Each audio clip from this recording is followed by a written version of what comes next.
reviews, discussions, and theories about films in horror, sci-fi, and genre. This is The Horror Deconstruction. Like, share, and subscribe to hear more.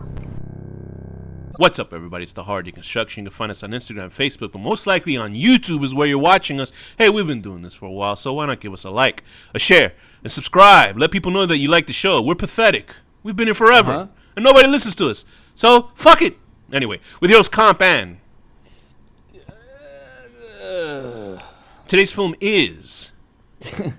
13 Ghost, 2001. THIR13EN Ghosts, 2001. When Cyrus Kritikos, a very rich collector of unique things, dies, he leaves... Oh my God! Listen to who wrote this. He leaves. This is very. Wait, hold, okay, you say your thing first. In IMDb, it says when Cyrus Kritikos, a very rich collector of unique things, dies, he leaves house and fortune to his nephew and his family. He doesn't say he leaves his house. It says he leave house. This would be if I was with one of my students. I'd be like, you have to remember the pronouns. Come on. While they're inside, listen, pronouns are very important these days. While they're inside, you can't just. You have to use the articles. Look, they even use pronouns in this description. It says while they're inside, they find that they're not alone. Anyway. I didn't even mean it in that sense. I just meant grammar. That's just silly humor. Let's get canceled. Directed by the grammar of it. Directed by Steve Beck. Written by Rob White, who did the story. I guess originally the original, because this is a remake. Neil Marshall Stevens did the screenplay as well as Richard Diovidio. Starring Tony Shalhoub, Shannon Elizabeth, Beth Davids, and also who's that actor? There, F. Murray Abraham, as well as Rod Digga and Matthew Lilliard. How's Matthew? So Lilliard? the guy who plays Monk, you know, whatever. He's Tony the main Shalhoub. guy in this movie, Yeah, Tony Arthur Shalhoub. or whatever.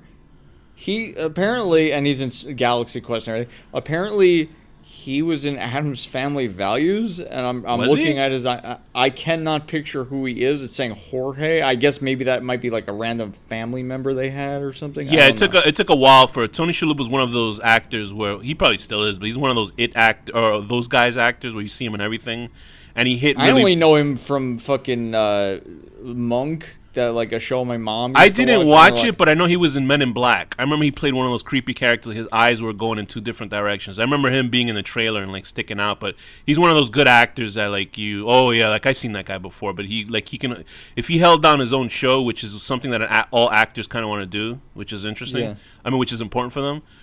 So this movie, surprisingly, has three Arab American leads: Tony Shalhoub, Shannon Elizabeth, and F. Murray Abraham. So good for them. Which one is Shannon Elizabeth? She's the girl from American Pie. She's the daughter.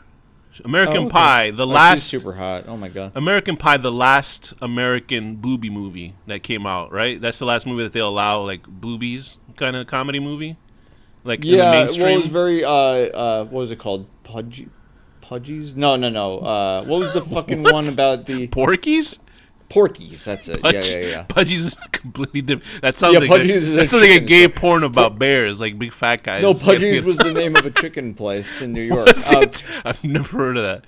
But it was a small business. But yeah, no, Porky. It was like the Porkies. So Shannon Elizabeth shot to fame back then because she got nude, and she was playing a Russian exchange student in that movie, and she was basically the whole reason people went to go see that first movie, besides the comedy.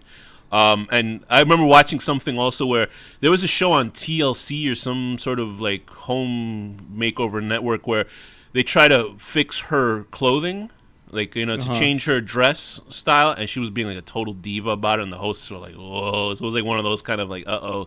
So if you want to see awkward TV, go watch Shannon Elizabeth and whatever that shit was. But anyway, back to this. So Tony Shalhoub is playing Arthur Kritikos. He plays this guy whose wife who died in a fire. In a well done sort of montage. You died in a fire. It was done in a well done montage with him and his family. It's the worst like overacting because you could tell there's like bad writing. Where he's like, "Wow, catch the ball! Yay! Hey, yeah, it's like, the house is on fire! Brother. Like, I can't get out! I love you!" It's like that kind of like, oh boy, like the audience is so dumb. Yeah, it was a little silly. So this was 13 Ghosts was the second movie out of Dark Castle Productions. So this is a company that produced horror films based on old movies from the 60s. by this guy, William Castle was the guy who I think like shepherded all these movies back in late 50s and 60s. And this was the first film was House on Haunted Hill, which is a movie I think is fucking incredible, and we will be doing William soon. Castle directed the first 13 Ghosts from 1960. So was it the same plot? I haven't watched the first one. I assume they probably loosely changed it because I don't think any of this. Like, I'm sure there was no naked woman walking around in the 1960s version with her like they didn't breasts have the, and like, vagina technology hanging to out. make a crazy house like that either. So apparently there's a camp of people that either because there were 4 movies that came out of Dark Castle that were of any note. Apparently they kept going on through to the mid 2000s, but they didn't make as much money as they wanted. But 13 Ghosts came out. House on Haunted Hill came out first, right? Made its budget back. I don't think it made a lot of money, which is a shame because that's a fucking dope movie. 13 Ghosts came out, made its budget back, didn't make too much money. The third film, I believe, was Ghost Ship, another movie that people love because this came out in a shit. These are the type of movies that came out in the early 2000s, like horror films that were just like popcorn fun horror movies. You don't really see that anymore. Everything has to take it so fucking serious and shit, which is fine. But this was like, stylized gore kind of horror movies. And then the fourth one was Gothica with Halle Berry. Well, I'm looking at the list of movies that Dark Castle is still going. Oh, so they're still doing it, right? They're doing a new one, right? What's the new one that they're working on? Orphan, First Kill. Yeah. So also, they did that movie Getaway, that action movie. I don't know what that is. It's an action movie. I don't know. All I know is the. Oh wait, no, I'm thinking of The Getaway. Never mind. That was. Is that the Charlie Sheen movie or from something? American Pie, actually. Oh, okay.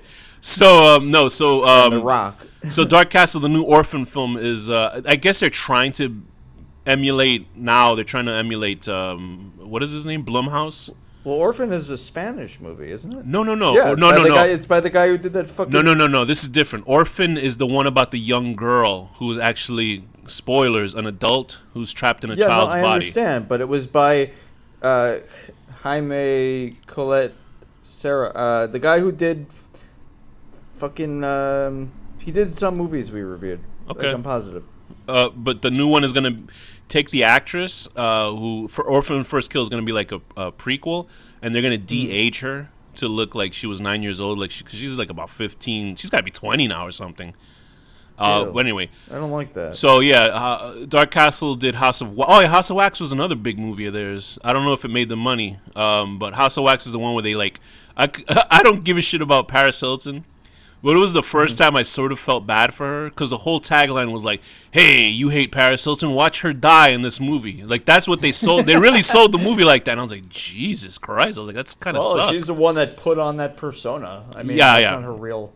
Now she's a DJ and she's marrying a billionaire, so good for her. I would like to be a fucking DJ. Shit. Well, anyway, their movies, The Reaping. Hell yeah, I'd play music and then I'd be like, I'd play I'd play Sandstorm by Darude 100 times. People make a joke about the song called Sandstorm. I know you must have heard it.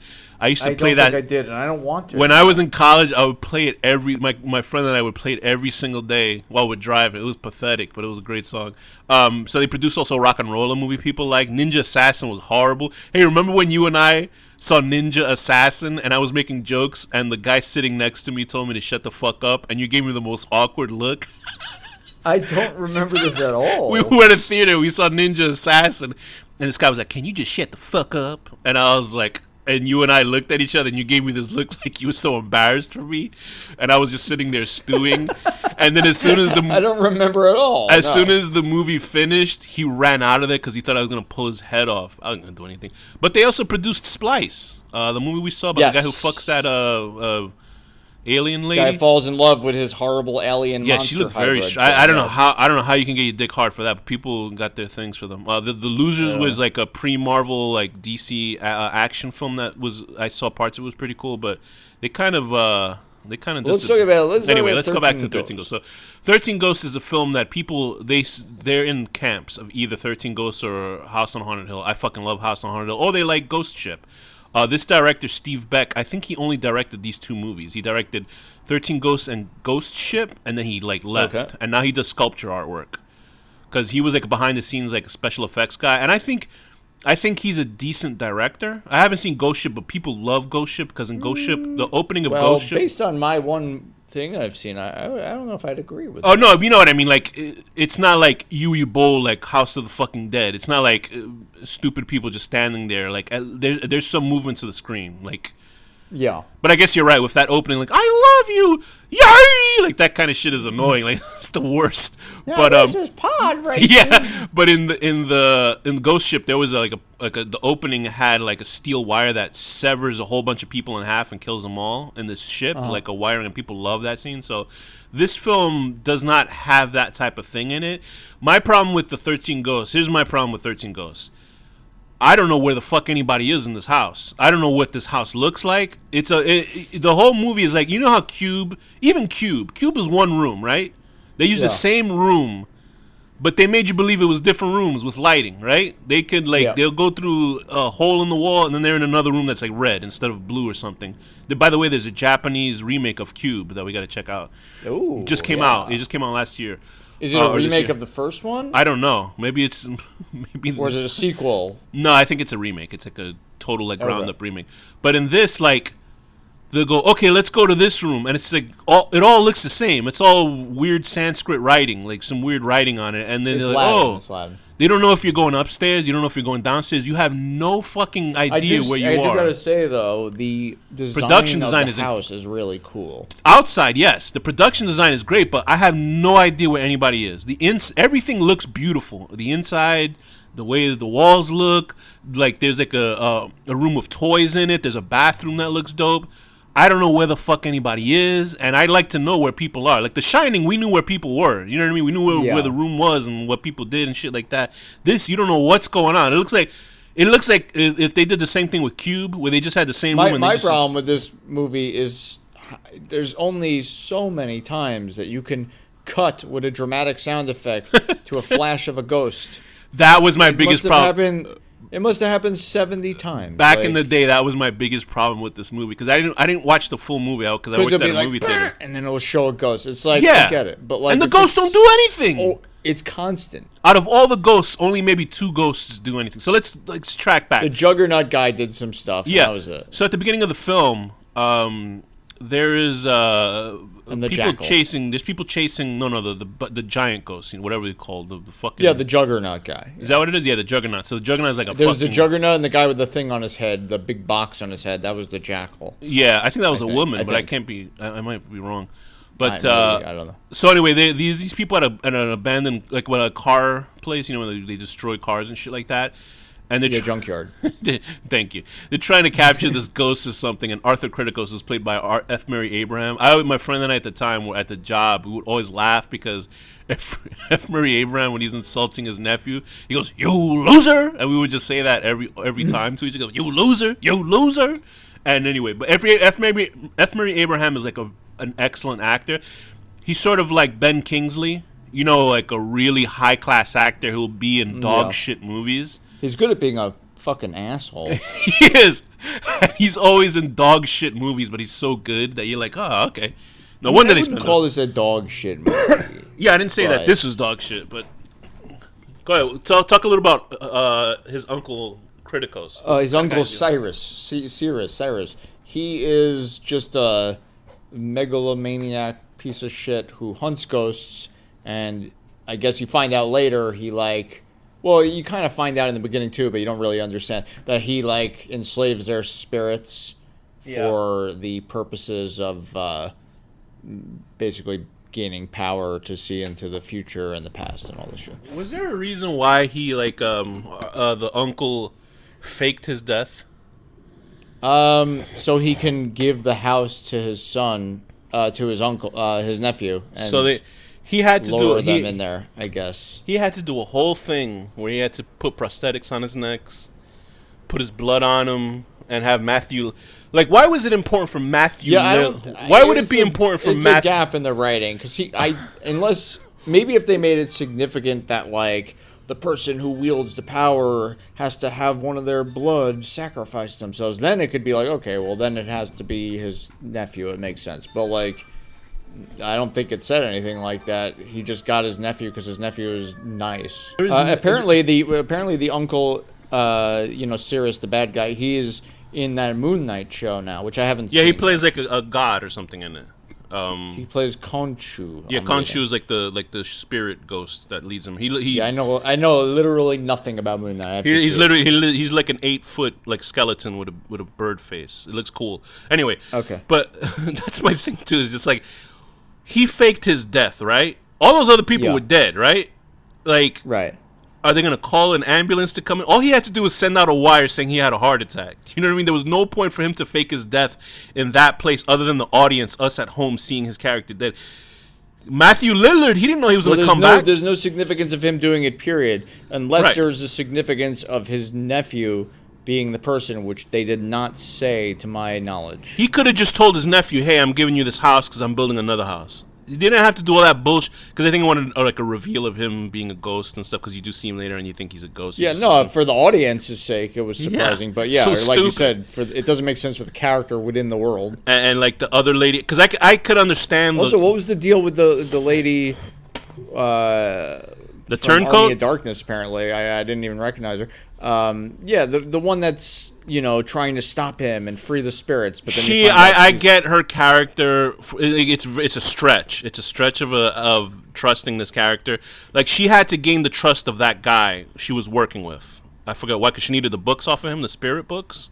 Yeah. Because then she killed him. Oh, okay, I get it. Yeah. But for her to keep the ruse on for the nephew, like, she didn't have to. Like, she did that sort of, I guess, so she could lead him into that room to sacrifice himself. Like, so I get it. It's a big stretch, but I can buy it. I can understand her character. Like, because there's no reason somebody like in real life does that. But she was, not her, but I liked her. Her acting was pretty good. She was basically, you don't see a character like that anymore. Like, this is like a woman who's like subservient to a man. Because now she would they'll give her catchphrases like. Careful. I know. No, I'm not saying I like that idea. I'm just saying you never see a character like that. And excuse me, let me walk that back. But you never see that kind of character. I like that. Like, she was just like a puppy dog. You have to release an apology video I do. After this. But nowadays she would be like, "No way, Buster," and then the movie would freeze and show like women high-fiving each other and shit. Yeah, I thought that was such like, it's an old relic of like a woman sort of serving some sort of dipshit guy, which you can see in real life sometimes. It's just like, whoa! Like, I was like, it reminds me of Hellraiser a little bit. But speaking of, imagine there was a version of this movie called this is what I was setting up, Danny. 13 Goyim, where it's like a rabbi going to school, and it's a whole bunch of ghosts of white people offering them like food that they can't eat until. It's like a rabbi going, "We got to get out of here." And it's just like white guys going, "Hey, don't you want to work on this non-kosher food?" But let's talk about the hero of the movie, Matthew Lillard, who is like the fun. Would you consider him the hero of the movie? Well, he's a hero of entertaining in the movie. I would consider Monk guy. No, I know, but you know what I mean. Like, Matthew Lillard's like the funny guy, the weird guy. Yeah, but he's kind of like, he's kind of a bad guy in a way. Like, he's a selfish guy who wanted money. But he's like the entertaining guy. Matthew Lillard, obviously, who played Stu. Yeah, Matthew Lillard's amazing no matter what he does. Stu in Scream movies, they say that, spoilers, that they'll bring him back for Scream 6, even though the TV fell on his fucking head. Dead. Well, apparently the TV gave him powers or something. Remember we saw, what was that movie we saw? Where the guy got his Shocker, where the guy got his powers through the devil on television. God, that's a bad movie. But in this one, was it by Wes Craven too? I believe it was. It goes, "Hello, baby," and the TV electrocuted him. That's a really, really That's a bad horrible movie. But with this Matthew Lillard, obviously he played Shaggy, which makes me now think in hindsight, because this is before he was Shaggy. If he had gone ghosts, like how amazing that would have been. So he's like this guy, and I think there was a gimmick. I think this was a 3D movie. I think it was, because I know it tied in with them wearing the glasses during the movie. You know what I mean? Because if you wear these they put on the glasses and then you put them on. Yeah, but I think you put the fucking glasses on anyway at the beginning of the movie, regardless. But I wasn't sure, but I think it was a tie-in. I'm not sure, which is pretty cool, because I think that's what.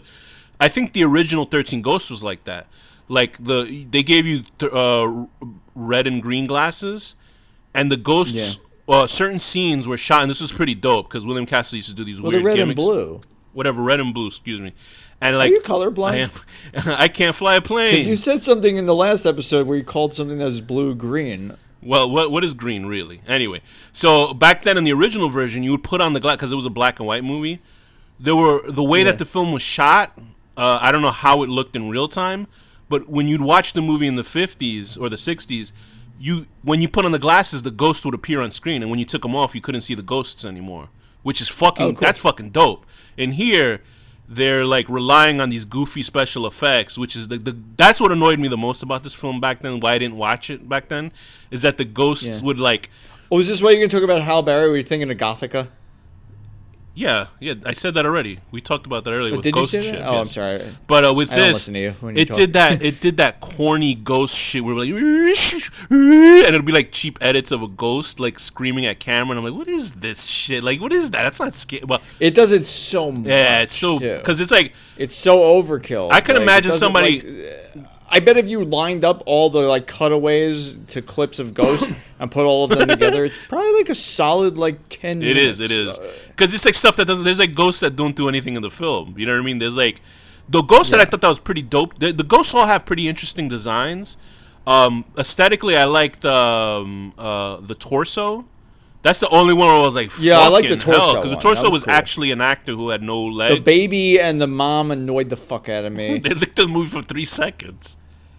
But they were annoying. Because the lady, they were just so like cheesy. Because she And was then like a smaller person with crossed eyes. Is that why you didn't like it? You just have a problem with people. It was with just disability? annoying. Like I don't know, it bothered me. And then like the angry guy princess with the nails through his face. Yeah, the was like, hammer. okay. That's the hammer. But he looked too he looked too plastic. Like he just looked so fucking fake. I mean, they're all ghosts. They're all fake. They all have like a design. The Juggernaut guy was kind of cool. Yeah, I think that guy. I'm pretty sure he was Lurch in the movie version of the Addams Family. To bring up the Addams. I don't Family think again. so. I didn't recognize him like that. Maybe, but Maybe I'm wrong. I'm not sure. But what do you think about the angry princess? This woman- Oh, that one with the knife. Yeah, she annoyed me. Really? Apparently, that was the only movie that actress was in, and she gained a cult following. I wonder why. Because she's literally the only naked person in the movie. But I think her breasts were fake. I think they were like designed. Yeah, no, the guy that plays the Juggernaut guy is not Lurch. Okay. But there's some pretty cool. There's an interesting. Oh, he's in the new Addams Family as Lurch. Oh, okay. So that's probably where I got it from. That's the only. Whenever I see an actor that tall, I just assume they've been in an Addams Family movie as Lurch. There's not that many actors They get to played play a that giant character, or right? something. There's also a rapper who was coming out at the time called Ra Digga, who plays the housemaid. Oh, that's the or one the nanny. that is with them the whole time. Yeah, I like can't she's think of her supposed to add like the ethnic humor to the movie. I didn't find her annoying actually. I thought she was all right. Like I thought she was okay. name. But Yeah, I thought she was fun. but she was like a rapper, so I guess they were like, "Hey, you want to act?" But I don't know if she's been in anything else. But I remember Ra Digga. I just don't remember what rap group she was in. But I think her song is at the end, that weird ghost rapping. I remember liking that they put a Tricky song at the beginning. If you know who Tricky is, Tricky song was cool. if you know who Tricky is, Tricky was the guy in The Fifth Element who was supposed to take Bruce Willis's place after winning the prize to get on the ship, and then Gary Oldman blows him up. So that's that actor. He's a British guy. He does like interesting trip hop music. Anyway, they got a cool scene with a lawyer getting cut in half when the house like closes up. I like that part too. Which is like actually pretty graphic gore. But like the ghosts for the most part, like they don't do anything. Like they have a little kid who's like Flip Mode Squad was yeah. Flip Mode Squad was Busta Rhymes' group, which was led by Busta Rhymes. Okay, yeah. cool. So I mean that's pretty cool. Busta Rhymes had some dope fucking music back then. Anyway, so He still does. yeah. So then there was like a little kid who was like who was playing cowboys in Indian, and they were like scared of him because he had like an arrow through his head, but Yo, what he was didn't the do deal with anything. that? He didn't do anything. He just got. You're like, look out! It's the It's goofy him. child, and then Yeah. and he just stands there, and it's just like, well, what did he do? He didn't do anything. Like he didn't do anything. And what I was funny is like at the end, but the best looking room was that room with the gyrosphere in it, with that weird like sort of the that's circular like thing. the brain of That's the building. that was basically. fucking dope because you had to like kill yourself to like whatever. That was the whole point at the end, is that he trapped his family in there and he had to kill himself to become the 13th ghost. That was the whole point of the movie, which is stupid anyway. That was great, but then like you know why they're all in a circle and that the floor is moving, and like I was wondering, is like there's like a completely nude woman and there's like a little 9-year-old boy. Like what would like did they shoot him like separately? Is that against the law or something? I don't know what the fuck is going on. Like I don't know why that concerned me. I don't know why that concerned me most out of anything else. But like Even the little son actor wasn't annoying. I didn't find him annoying. Did you find it? Yeah, he was fine. He was fine. Because they could really make like really annoying kids back then in these type of the movies, but I didn't find them annoying. I can't really understand how that hot daughter could possibly be related to Monk. Well, she's Arab. The mother was pretty. Yeah, I guess, but you liked her more when she was Monk diluted it down, with well, but not with her. She his shot is it was mostly her egg power that made Shannon Elizabeth come out. Matthew Lillard fills the same role as in the original the House on Haunted Hill movie that Dark Castle produced, where he like becomes a ghost. He doesn't necessarily help; he just sort of just stands there and he's chill. I guess he doesn't have that issue anymore. Of the character in the House on Haunted Hill is played by Chris Kattan, who's like a comedian from Saturday Night Live, and he does the same thing happens with him. Like he turns to ghost later on. That's a spoiler for that movie. My issues with this movie is that it's likable to a point. Like aesthetic wise, look wise, fantastic. It's looking got like film. a whole cult following, right? Oh yeah, people love this movie. They love this movie. I mean, it's fucking campy as hell. Yeah, this is from the 2000s. That's why. This is when like people think these were the last great like horror movies, but they're not really horror movies. They're just sort of like gore fun movies, which I love gore horror movies. I mean, it wasn't scary at all. No, and the thing is that the aesthetics and the design of it were so blatant that it couldn't be scary. Like the ghosts for the most part didn't do anything. The jackal looked cool, right? The hammer looked cool. That's all right. The tombstone. Who's that guy? That big giant guy? Whatever the I wasn't really impressed by any of the design. The only thing I was impressed by was the house. Yeah, but my problem with the house is that you don't know where anybody is. That was my problem with the fucking but house. I'm saying it's the great. Cool mechanics of it. Was just cool that room at the end the room with the gyrosphere or whatever that fucking thing was at the end, that globe that they're trying to cut people up. That I can imagine that in a Del Toro movie. Do you know what I mean? Like I can see that in a Guillermo del Toro film. Not in this. It seems like they have great aesthetics, but it didn't come together to make a fantastic movie. Like, it was fine, but as soon as they got in, they went right to the plot point of like they took the kids and they're gonna do. There was no sort of walking around. At least in House on Haunted Hill, there's different rooms in that movie, and it's cool fucking aesthetics. They even have a Damien Hirst room in that movie, where it's like horses split in half and shit like that. Okay. In this, I don't know what's going on. I don't know who's doing what. They got these characters, and as soon they're gonna get killed, and I was just like, all right, whatever, just get the movie over with. He should have gotten Tim Allen and Sigourney Weaver. Why Tim Allen? Who's the other one? What? The one that played Galaxy Quest, from Galaxy Quest. Oh, okay. The guy who plays Monk is in that, and then the other guy, I can't think of his name, but he's Justin Hammer. Yeah, I know what you're talking about. Why would you put the? Oh, good. Anyway, I thought you meant Tim Allen. Like, come in and like. I thought you meant Tim Allen from like Home Improvement. He would know how to like knock down certain walls, and then Al would come by and go, I don't think so, Tim, and then like that you hear like a laugh track and shit. And then the neighbor, yeah, would come by. He'd be poking his eyes above like one of the machines behind the gyrosphere. Goes, well, Tim. Loving a woman he's one of the ghosts. Yeah, like his face he really is dead hidden. too. So there you go. Like that actor actually died, so he could actually be a ghost in the movie. He'd be like, well, Tim, loving your wife is not as easy as it could be. And then you hear like an audience laughing and shit. Wow, what a joke. Well, who would think? We're really funny. So I thought the movie was fine. It's not a movie I would go and watch again.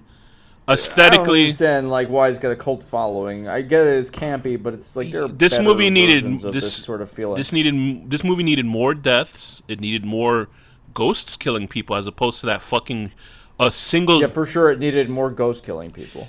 More than a single shot of them going Nyah! And you hear flashing sound effects. That does not make a horror movie. It needed like 90% less jump cuts. I remember watching like a movie that wasn't necessarily scary. I saw the adaptation of, it was a Jack the Ripper horror film by the Hughes brothers, right? And it was a movie that like there's a scene where there was like a couple behind me. It was these two guys. And it was a scene, but I'm gonna show you the difference between that and this.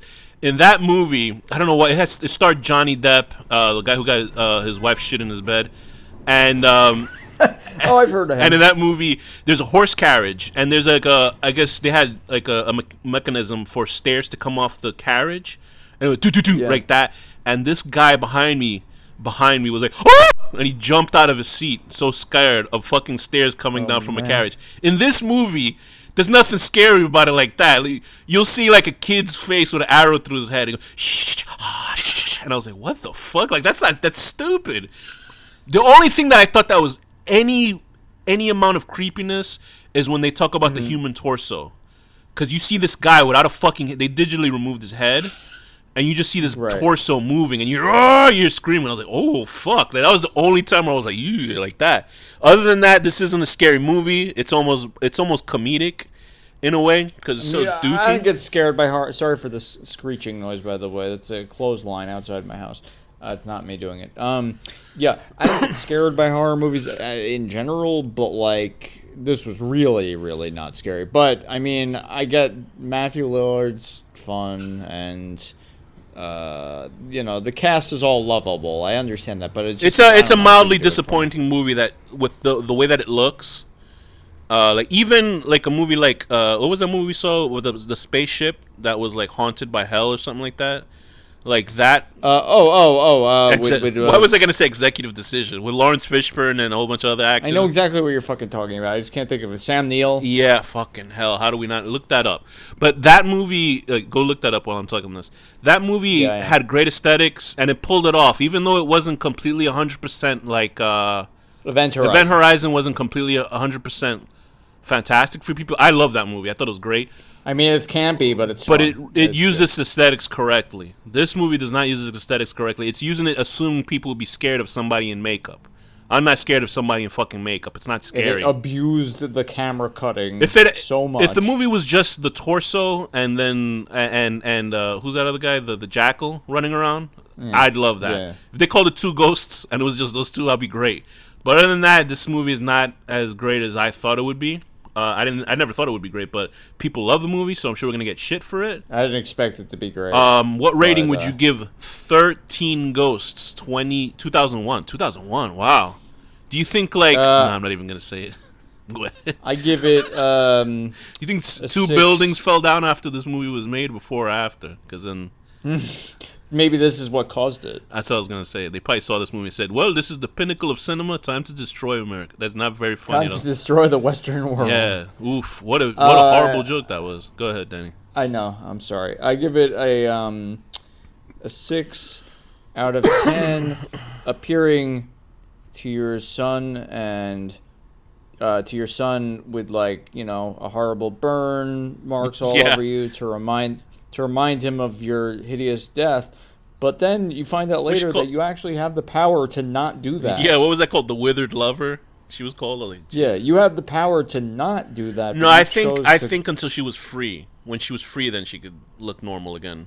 No, but even when she was standing around that circle. It was so interesting to see that lady come back at the end, right?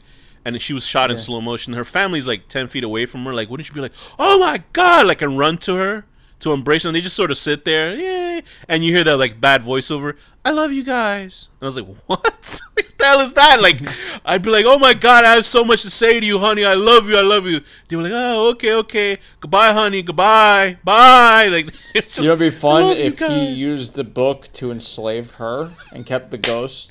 But then he could. Then him and his wife had a female cuck queen relationship where she used to like him fucking other women in front of her. That's what she would possess him and fuck other women through his body, or fuck guys too. And he goes, honey, no, I thought this was over. No, she's like having him fuck that mailman and stuff like that. And it's like being John Malkovich, like he's condemned to the back of his own brain, like watching through his own eyes as she does these things. Oh, that's a better movie. I'd watch that. I would give this movie I'm gonna give it a 5.5, but I'll be decent. No wonder nobody follows us. I'll give it a 6 out of 10. 6 out of 10.